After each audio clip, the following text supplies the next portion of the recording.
बिस्मिल्लाहिर्रहमानिर्रहीम। अस्सलाम वालेकुम नाज़रीन, आप यूट्यूब चैनल देख रहे हैं। मैं इमरान ख़ान हूँ। सबसे पहले तो पेट्रोल की कीमत के हवाले से मैं आपको एक मरतबा फिर बता दूँ कि पाकिस्तान में पेट्रोलियम मसनूआत की कीमतें रोज़ाना की बुनियाद पर बढ़ रही हैं और मेरा अंदाज़ा ये था कि 2 रुपये 3 रुपये रोज़ाना बढ़ाया करेंगे, तो ये जब हम एक महीने के बाद या 15 दिन के बाद देखेंगे तो ये कीमत 20-25 रुपये बढ़ जाया करेगी। लेकिन इन्होंने रफ्तार उससे ज़्यादा रखी है।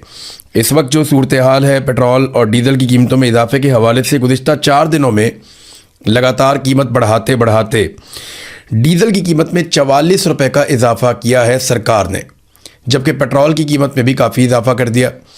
तो ये इस तरीके से पेट्रोलियम मसनूआत की कीमतें बढ़ा रहे हैं। जब रोज़ाना बढ़ाते हैं तो उन्हें ये खबर नहीं आती कि 30 रुपये बढ़ गई, 20 रुपये बढ़ गई। वो रोज़ाना कभी 10 रुपये बढ़ाते हैं, कभी 12 रुपये बढ़ाते हैं, कभी इससे कम या इससे ज़्यादा बढ़ाते हैं, कभी 7 रुपये बढ़ाते हैं, कभी 6 रुपये बढ़ाते हैं। तो वो इस तरीके से थोड़ी थोड़ी करके, यानी पेट्रोल की कीमत अभी मेरे ख्याल में 6 रुपये और बढ़ाई है। एक दिन पहले उन्होंने कम की थी 35 पैसे। जब कम करते हैं तो 10 पैसे, 20 पैसे, 50 पैसे, जब बढ़ाते हैं तो बहुत ज़्यादा बढ़ाते हैं। तो अब ये एक तरीका रह गया आवाम की जेबें काटने का। क्योंकि मैं जेबें काटने की बात इसलिए कर रहा हूँ कि जो लेवी वसूल की जा रही है वो लगभग 80 रुपये से ज़ायद है। जब आप इतनी बड़ी मिकदार में टैक्सेस लेंगे एक प्रोडक्ट के ऊपर और वो लेवी की मद में आप लेंगे जिसकी कोई जस्टिफिकेशन नहीं है, तो आप एक्चुअली मुनाफा कमा रहे हैं, पाकिस्तानियों की जेबों पे डाका डाल रहे हैं।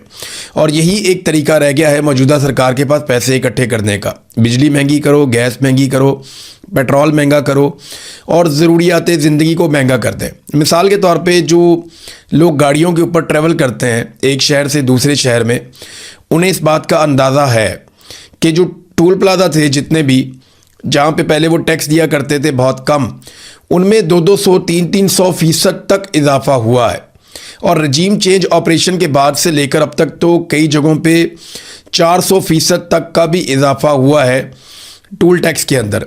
तो ये पैसा पाकिस्तानियों की जेबों से जा रहा है। अब पैसे इकट्ठे करने के वो तरीके ढूंढे जा रहे हैं जो माजी में नहीं होते थे। यानी आवाम को रिलीफ दिया जाता था और कोशिश की जाती थी कारोबार में से पैसा निकाला जाए। कारोबार तो पाकिस्तान में चल नहीं रहा, तो पैसा कैसे निकालेंगे? और झूठ इनकी ज़ुबान के ऊपर है।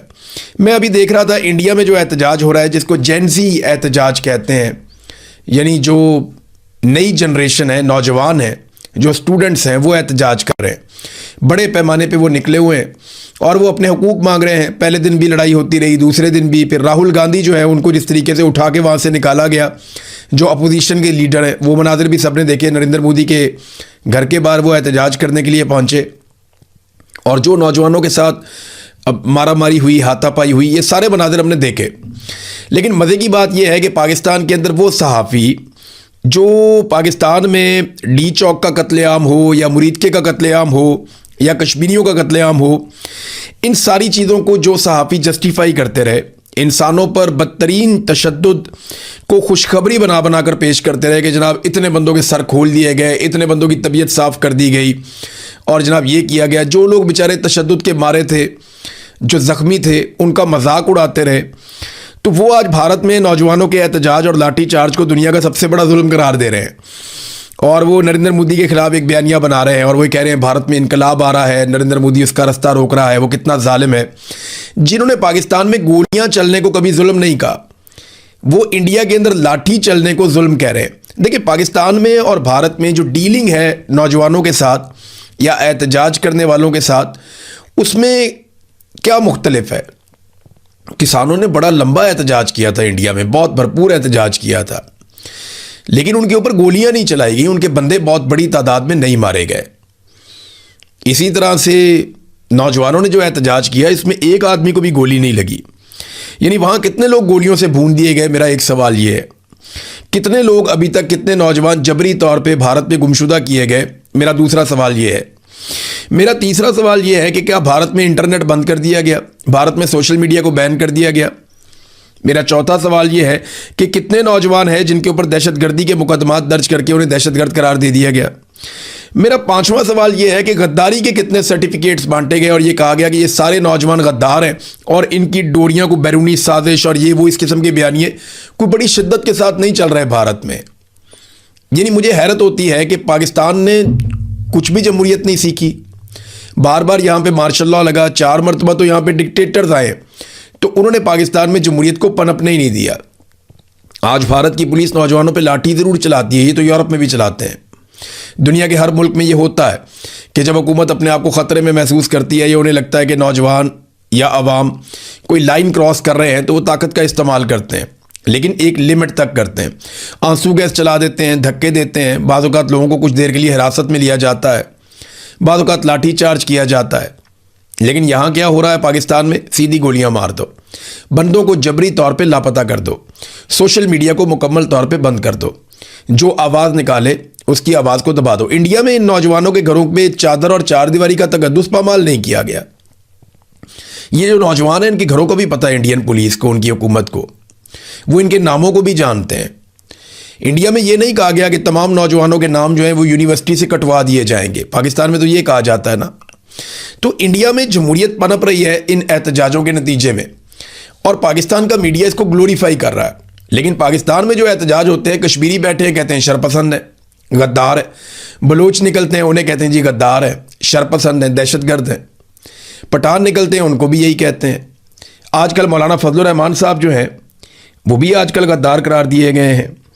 पीटीआई भी गद्दार है, टीएलपी के लोग दहशतगर्द थे वो भी गद्दार हैं, बलोच गद्दार, सारे गद्दार हैं पाकिस्तान में। लेकिन इंडिया में इस किस्म के सर्टिफिकेट्स नहीं बांटे गए और इंडिया के मीडिया ने इसको किसी और तरह लिया। हाँ, जो गोदी मीडिया है उसकी बहुत बेइज्जती भी हुई ग्राउंड में। ये पाकिस्तान में भी होगा। जिन लोगों ने जुल्म का साथ दिया, जो लोग खुद जालिम बने, जिन लोगों ने मजलूमों का मजाक उड़ाया, वो लोग तमाशा देखेंगे। जिन लोगों ने ये कहा कि लोग क्यों नहीं निकलते, लोग डर गए, बुज़दिल हैं, भाई लोगों ने निकल के 8 फरवरी को फैसला सुना दिया। अब मिलिट्री एस्टेब्लिशमेंट ने उस फैसले की धज्जियाँ उड़ाई तो क्या करें? लोगों के घरों में घुसते हैं, चादर और चारदीवारी का तकद्दुस पामाल करते हैं, ख़वातीन को नहीं छोड़ते, बच्चों को नहीं छोड़ते, लोगों की इज्जत पे बात आ जाती है। तो इतना जुल्म जब होगा तो लोगों के लिए मुश्किल होता है। लेकिन इसके बावजूद जो लोग निकलते हैं उनके लिए आफरीन है। और ऐसा नहीं है कि ये हमेशा होता रहेगा, एक दिन लोग निकल आएंगे तंग आकर। ये बांग्लादेश में भी हुआ, बाकी जगहों पे भी हुआ। तो ये आहिस्ता आहिस्ता जो जेंजी की एक तहरीक है वो पाकिस्तान की तरफ बढ़ रही है। पाकिस्तानी नौजवान तैयार रहें, उन्हें ये जिम्मेदारी एक दिन उठानी पड़ेगी। तो काकरोच जनता पार्टी उसने इंडिया में मुसीबत डाली हुई है। देखें पाकिस्तान के जो कीड़े मकोड़े हैं ये कब खड़े होते हैं और कब मुसीबत डालते हैं, क्योंकि हम तो कीड़े मकोड़े हैं ना। मैं अपने आप को कह रहा हूँ, हम तो मिलिट्री एस्टेब्लिशमेंट की नज़र में ब्लडी सिविलियंस और कीड़े मकोड़े हैं। हमारी उनकी नज़र में कोई औकात नहीं है। लेकिन याद रखिए, एक दिन हम सबको उनकी औकात दिखाएंगे और वो वक्त आएगा। मेरे अल्फाज याद रखिएगा, मैं रहूं या ना रहूं, आप ही जीतेंगे, क्योंकि आप हैं पाकिस्तान के मालिक और आपका ही कब्जा होगा पाकिस्तान के ऊपर। आप ही के फैसले चलेंगे, सिक्का राइजुल वक्त आपका होगा। ये खुशखबरी मैं आज बोल रहा हूं, हो सकता है कि जब आप ये खुशखबरी मना रहे हो उस वक्त बहुत देर हो गई हो या बहुत वक्त गुजर गया हो, लेकिन एक दिन आपको ये खुशखबरी मिलेगी और पाकिस्तान पे पाकिस्तानी राज करेंगे। कोई हमारे ऊपर एस्टेब्लिशमेंट राज नहीं करेगी, बाहर से फैसले मुसल्लत नहीं होंगे। वक्त आएगा इंशाल्लाह, ज़रूर आएगा। नाज़रीन, मरियम नवाज़ और नवाज शरीफ आज़ाद कश्मीर पहुंचे। वो एक पंडाल था, एवरेज सा पंडाल था, वो उसको भर नहीं सके। सामने से ऐसा लगा जैसे बहुत लोग होंगे। कुछ ऐसे एंगल से वीडियोस बनाई गई, मीडिया ने उनको चलाया भी, लेकिन जो मकामी लोग हैं उन्होंने पोल खोल दिया। उन्होंने जब जूम आउट किया तो दिखाया वो तो आगे छोटा सा मजमा खड़ा है, पीछे पूरा ग्राउंड ही खाली है। नवाज शरीफ वहाँ पे है, मरियम नवाज वहाँ पे है और लोग आपस में बातें कर रहे हैं। लोगों की तवज्जो भी नहीं है ज़्यादा। आगे जो चंद 100 लोग हैं या 1-2 हज़ार लोग हैं उनकी तवज्जो है, पीछे जो है वो तो पंडाल खाली है। तो बेड़ी गर्क हो गया। ये 3 दफ़ा का वज़ीर आज़म है जिसको लेकर गए, एक सूबे की वज़ीर आला है जिसको लेकर गए और पूरे वसाइल इस्तेमाल किए। इसके बावजूद औकात सिर्फ इतनी सी रह गई है कि एक एवरेज ग्राउंड भी नहीं भर पाए। और मुझे अच्छी तरह याद है कि जब नवाज शरीफ साहब परवेज़ मुशर्रफ के दौर में वापस आए थे तो उस दौर में मैंने कुछ जलसे कवर किए थे। तो एक बंदे के सीने के साथ दूसरे बंदे की पीठ लगी हुई होती थी और पंडाल में जगह नहीं होती थी, बाहर भी लोग खड़े हुए होते थे। ये हालात होते थे उस वक्त, इतनी मकबूलियत थी। फिर जब इन्होंने बयानिया बनाया वोट को इज्जत दो, तब भी लोग बहुत बड़ी तादाद में इनके साथ खड़े थे। लेकिन जब इन्होंने बूट को इज्जत दी तो उसके बाद से अब तक आप हालत इनकी चेक कर लें। नवाज शरीफ ने एक बहुत बड़ा एतराफ़ किया। स्टेटमेंट उनका ये है कि अगर हम यहाँ पे इलेक्शन जीत जाते हैं तो मैं शहबाज शरीफ से इस ख्वाहिश का इजहार करूँगा कि वो मुझे वज़ीर आज़म आज़ाद कश्मीर बना दे। एक तो इसमें आप समझे एक तरह का टॉन्ट है कि मुझे वज़ीर आज़म बनाने का कहा, बनाया नहीं, आप लोग खुद ही वज़ीर आज़म बन गए। दूसरा, नवाज शरीफ ने ये बात का एतराफ़ कर लिया कि अब उनकी नहीं सुनी जाती। उन्होंने एतराफ़ कर दिया कि क्योंकि शहबाज शरीफ के बराह रास्त ताल्लुकात हैं फील्ड मार्शल के साथ और मिलिट्री एस्टेब्लिशमेंट के साथ, वो एक पेज पे हैं और उनके साथ मिलकर काम कर रहे हैं, लिहाजा फैसले मिलिट्री एस्टेब्लिशमेंट ने करने हैं या शहबाज शरीफ ने करने हैं, मेरा जोर नहीं चलता। नवाज शरीफ ने दूसरी तरफ अपनी बेबसी का इजहार किया है कि अगर मैं आज़ाद कश्मीर का वज़ीर-ए-आज़म बनना भी चाहूँ या मेरी ये ख्वाहिश भी है तो मेरा ये बस में नहीं है, मेरा जोर नहीं चलता, मुझे एस्टेब्लिशमेंट और एस्टेब्लिशमेंट का जो सबसे बड़ा अर्दली है शहबाज शरीफ, ये दोनों मिलकर मुझे बना सकते हैं वज़ीर-ए-आज़म, मैं खुद नहीं बन सकता। 3 दफ़ा वज़ीर-ए-आज़म रहने वाले का ये अंजाम मुझे बहुत तकलीफ़ हुई कि आज वो एक छोटे से इलाके का, एक छोटे से खित्ते का, एक छोटे से मुल्क का वज़ीर-ए-आज़म बनना चाहता है और वज़ीर-ए-आज़म बनने की ख्वाहिश इतनी है। एक और चीज़ मैंने सोची कि ये ख़ानदान अपने घर से बाहर इक़्तिदार देखना ही नहीं चाहता किसी के पास, यानी एक भाई वज़ीर-ए-आज़म पाकिस्तान है, बेटी वज़ीर आला पंजाब है, बाकी सारा ख़ानदान एडजस्ट किया हुआ है, नायब वज़ीर-ए-आज़म जो है वो भी अपना रिश्तेदार लगाया हुआ है और अब ख्वाहिश ये है कि एक जगह और इलेक्शन हो रहा है वहाँ पर जाके मैं वज़ीर-ए-आज़म बन जाऊँ। देखा ना, ये पूरे ख़ानदान को हमेशा इक़्तिदार के अंदर रखना चाहते हैं, ये किसी को भी इक़्तिदार में हिस्सा नहीं देना चाहते। इन्हें लगता है इन्हीं का खून ऐसा है जिसे मसनद पे बैठना चाहिए और किसी को मौका नहीं मिलना चाहिए। कश्मीर में 50 के करीब लाशें गिरी हैं, नवाज शरीफ ने उन पे एक लफ्ज़ भी नहीं बोला मगर वज़ीर-ए-आज़म बनने की ख्वाहिश का इजहार किया है।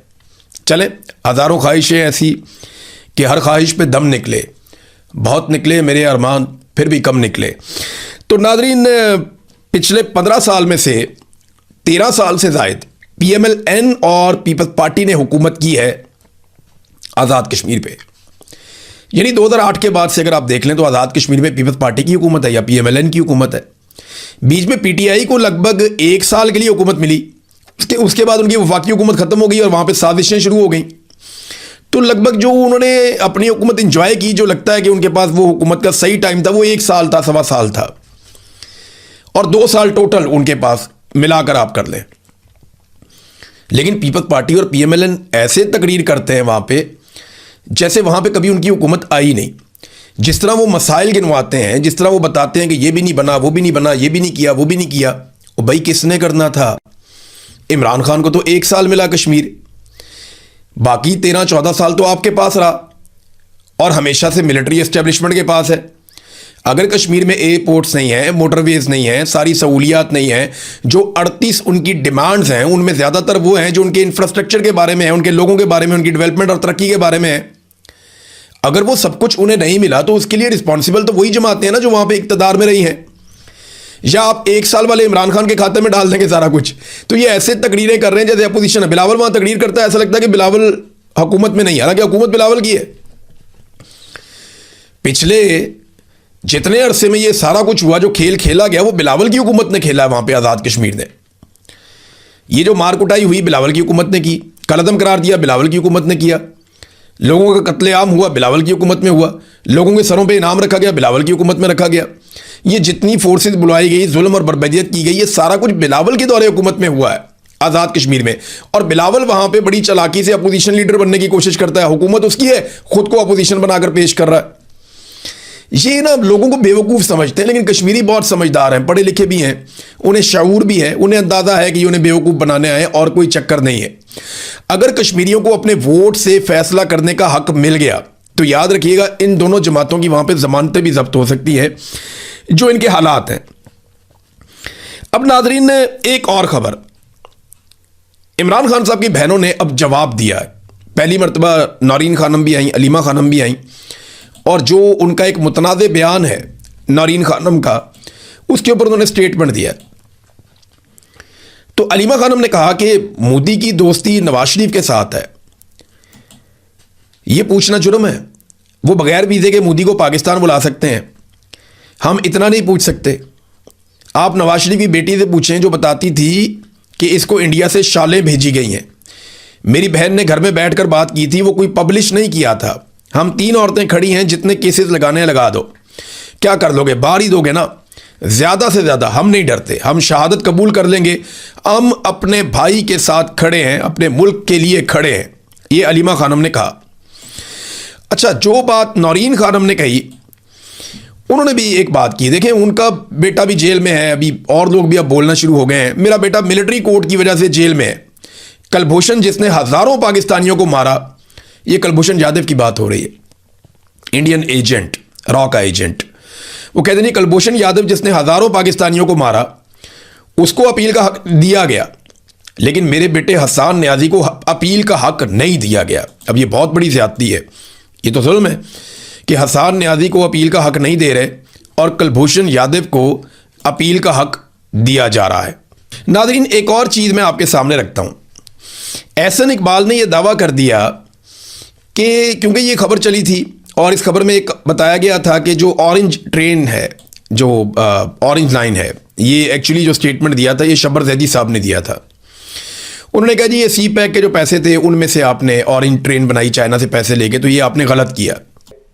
कि अमरीकी महकमा तवानाई और सऊदी अरब के दरमियान तय पाने वाला सिविल एटमी मुआहदा जिसमें यूरेनियम की कोई अफसूदगी नहीं होगी, जो सिर्फ गैर अस्करी यानी गैर फौजी मकासद के लिए, दिफाई मकासद के लिए इस्तेमाल नहीं होगा, बिल्कुल वैसा ही है कि ईरान और यूएई इनके पास पहले से उस तरह के मौके मौजूद हैं कि वो बिजली वगैरह पैदा करते हैं, एनर्जी पैदा करते हैं यूरेनियम से। तो ये इसी तरह का मुआहदा है, कोई परेशान ना हो, कोई दिफाई नौयत का मुआहदा नहीं है। ये बात की डोनाल्ड ट्रंप ने, लेकिन जो असल बात है वो अब आ रही है। उन्होंने कहा कि यह मुआहदा मंजूर कर लिया जाएगा अमेरिका की जानिब से, ताहम यह मुकम्मल तौर पे इस शर्त से जुड़ा हुआ है। उन्होंने एक शर्त रख दी कि अगर यह शर्त सऊदी अरब पूरा करेगा तो हम सऊदी अरब के साथ एक न्यूक्लियर मुआहदा करेंगे। और वो शर्त क्या है कि सऊदी अरब इंतहाई मोहतरम और कामयाब इब्राहिम अकॉर्ड में शामिल हो जाए। फिर जनाब अमेरिका को किसी किस्म का कोई एतराज नहीं होगा कि सऊदी अरब वहां पे एटमी तनसीबात अपनी लगाए और एनर्जी पैदा करे। ये जनाब अमेरिका का मौक़िफ़ है डोनाल्ड ट्रंप का, कि वो सऊदी अरब को घसीट घसाट के वो लेकर आ रहे हैं उस जगह पे कि इब्राहिम अकॉर्ड का आप हिस्सा बन जाए, यानी आप इसराइल को तस्लीम कर लें। अब डोनाल्ड ट्रंप के दिल के इतना करीब है इसराइल, और डोनाल्ड ट्रंप इसराइल को इतना प्यार करते हैं कि वो चाहते हैं कि सारी दुनिया इब्राहिम अकॉर्ड को मान ले और उसे मंजूर कर ले और इसराइल को तस्लीम करे और इसराइल के साथ ताल्लुकात को नॉर्मलाइज करे। तो ये कैसे मुमकिन है कि उन्होंने अपने फेवरेट फील्ड मार्शल को, या शहबाज शरीफ जो दिन रात उन्हें सल्यूट करते हैं, जहां देखते हैं दूर से सल्यूट ठोक देते हैं शहबाज शरीफ, तो अपने इतने वफादार लोगों को डोनाल्ड ट्रंप ने ना कहा हो कि आप इसराइल को तस्लीम करें या इब्राहिम अकॉर्ड के ऊपर दस्तखत करें, यह मुमकिन नहीं है।